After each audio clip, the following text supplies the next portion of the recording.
Hiya, Martin here. Thank you very much for joining me for this week's beginner's project video. This week we are going to have a look at another simple spindle project, being a spinning top using a spindle gouge and a roughing gouge and perhaps a round nose scraper. Well, I hope you enjoyed the video. Please do like, share and subscribe if you enjoyed. And enough of the chat. This is going to spin for ages. Let's get on with the video. You can stop now.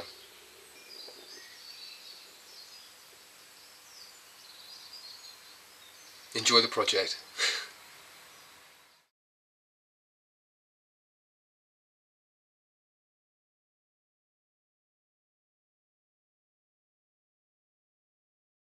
Today we're going to turn a spinning top, and I've got here a mystery piece of wood. I've got no idea what it is. I've just cut the big long spindle into little bits, and there's some beautiful colour on the inside. It's going to be really nice. I've marked the centre at both ends. Now, as you can see, this piece isn't entirely square, so I've got, I don't know if you can see that particularly well, but I've got a gap in between my lines that I put on with the centre finder. So I'm going to put the tailstock smack bang in the centre of that little box in the middle there. And we'll start off by turning it between centres. Now on this end here there's a little nail hole. This was an old piece of pallet wood from Eastern Europe, I think. And there's a little nail hole on there, so I've put that on the left hand side, so our spinning top is going to come out of the right hand side. Tool rest up nice and close. Give it a spin to make sure that the piece isn't going to hit the tool rest, and lock it down. Make sure everything else is locked off as well. Face shield on. Start with the lathe running nice and slow, and then gradually bring up the speed.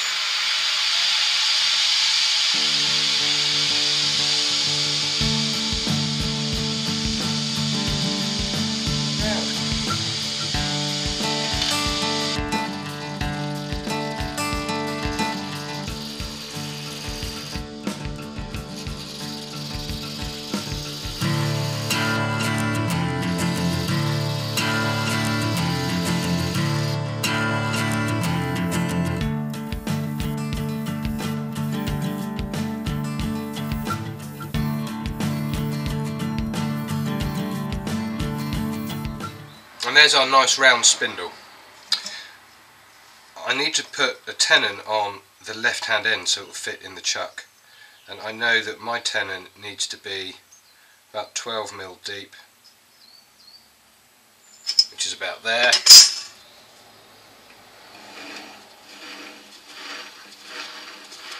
And I need to flatten off the bottom. You see where it's not running completely square at the bottom here. I need to just flatten that off a little bit so it sits nicely, and then with the tenon create a shoulder for that to sit on top of the jaws.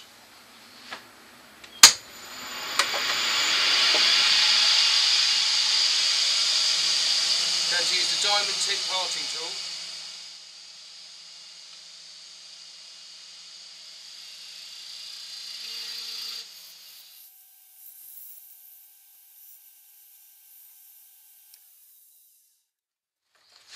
Lovely, and now we can get it in the chuck. Now I've got the piece in the chuck, I'm just going to tighten up and make sure that it's nice and tight and that it runs nice and true.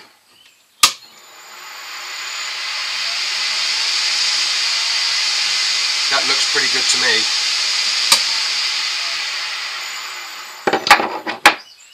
Now our spinning top we're going to take out of the piece that way round. So the body of the piece, or the main bulk of the piece, will be towards the headstock, and then the handle of the piece will be over here towards the tailstock. It'll be about that size, roughly. So if I just make a little mark that the body is going to be about there.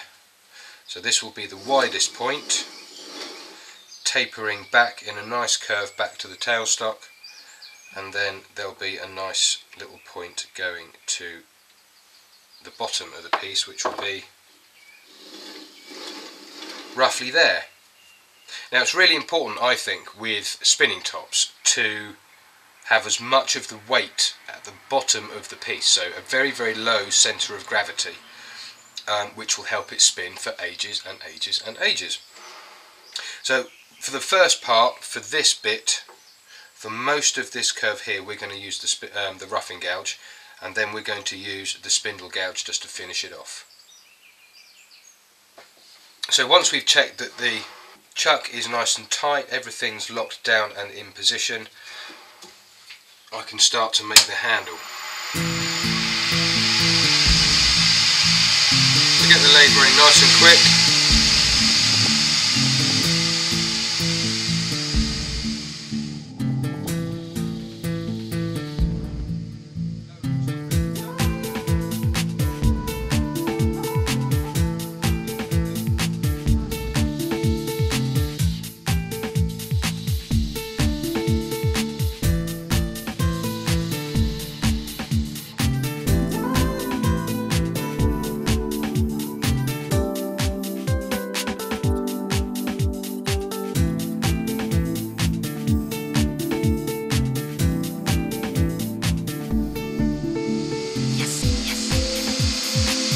watch as I'm putting the tool onto the wood.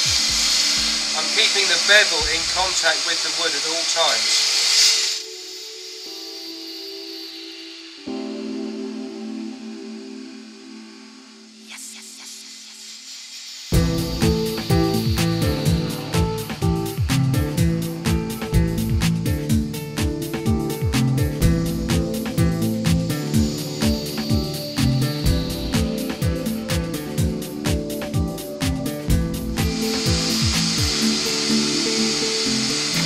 Now I'm going to move the tailstock out of the way.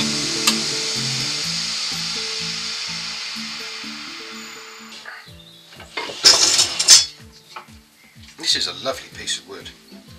I'm going to move the tailstock out of the way and bring the tool rest in a little bit closer. That's as close as I can get it. And then I'm going to just nibble over the end, because there's a little dimple, or rather there's a little hole in the end where the tailstock was. I need to get rid of that and just smooth over the top of the piece, just to create a nice round over the top.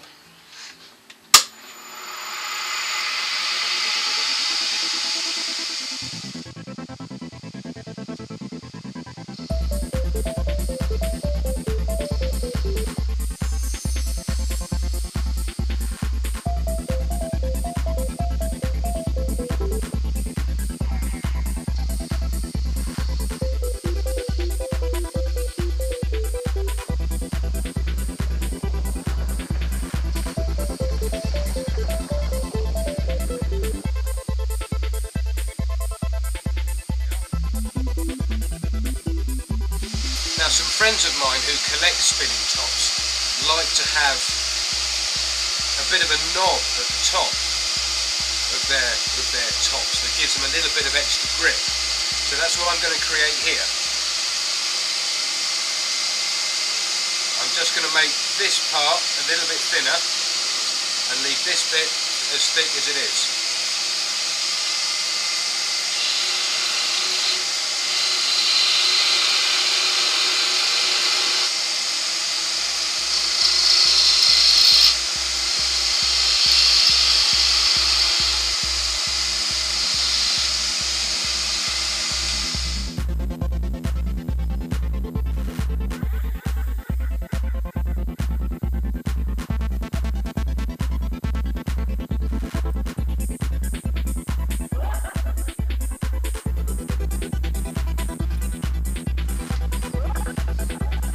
That's not bad at all. I'm quite happy with that. I think I'm going to make this little bit in this curve here a little bit shallower.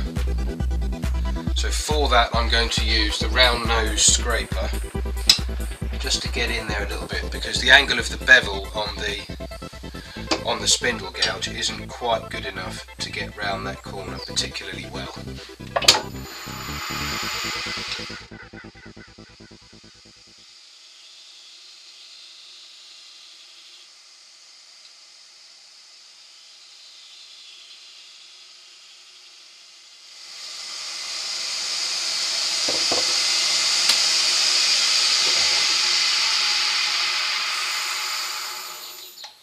That looks good. I'm happy with that. So now we've got our handle done, we can change the position of the tool rest to get nice and close to where we're going to put the bottom of the piece. So in order to get this cut in here, we also need to cut in there to give us enough space to move and to breathe. So we're going to start by edging out a cove, or edging out a groove down there, slowly until we get to within about probably 5 or 6 millimeters of the piece being separated.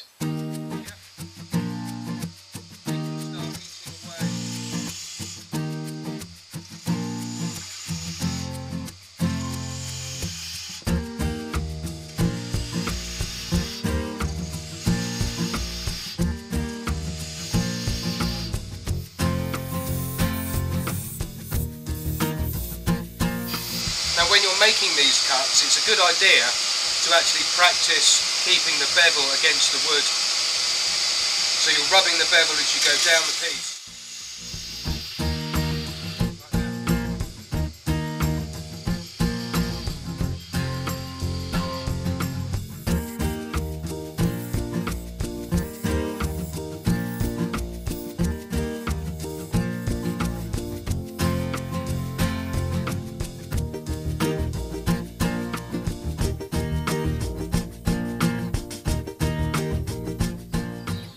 Now we're going to finish the piece. We can turn the lathe speed down because when you're finishing you don't need to be turning at 2,000 miles an hour. Okay, I'm going to start with this on 150. Now ideally you need to be wearing a respirator when you're finishing, but because I'm talking I'm not wearing one. And you can use the paper, keep the paper moving, and you don't need a vast amount of pressure. I like to hold the paper on 2 fingers with my thumb just holding the paper to my fingers and applying a reasonable amount of pressure. You don't need a huge amount of pressure really. Make sure you get all of the tool marks out.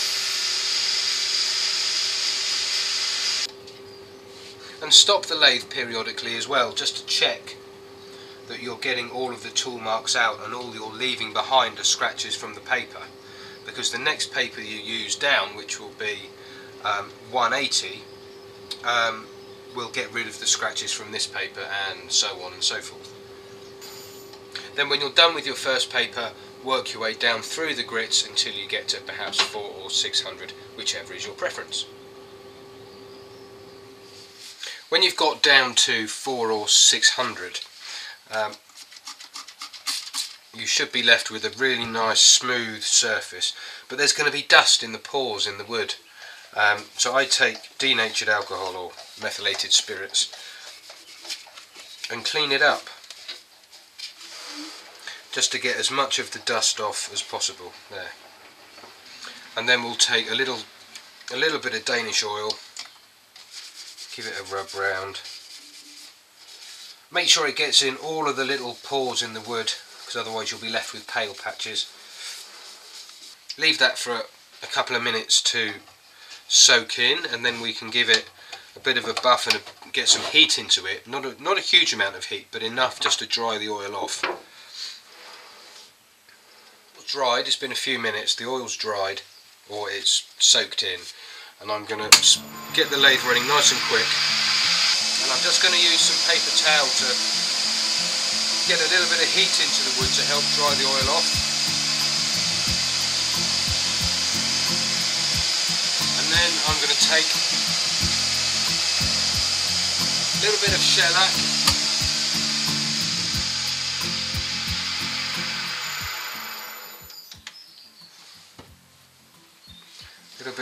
and just cover the piece with it.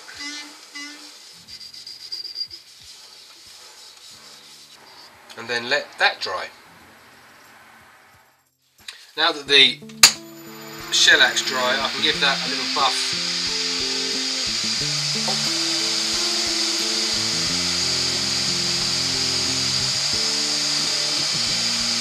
And then apply my finish.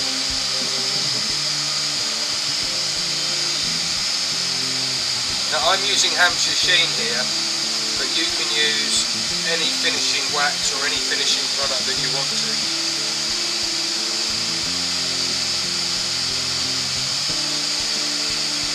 And I'm just burnishing it onto the surface, making sure it's getting nice and warm, and then it will go hard.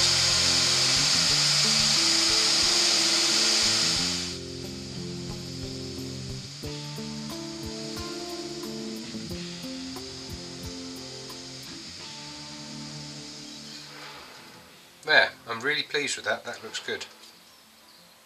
Right, and now I need to very carefully part it off, but we're not going to use a parting tool to do that, we're going to use the spindle gouge. So we'll bring up the tool rest as close as we can get it, without actually bumping into the piece. We'll take the spindle gouge. Now I like to take a little bit of paper, because as we part it off, we need to support the piece so it doesn't drop and fly off all over the place. So I'm going to nibble down with two hands on the tool as close as I can get it, and then I'm going to support the piece as I make the final cut.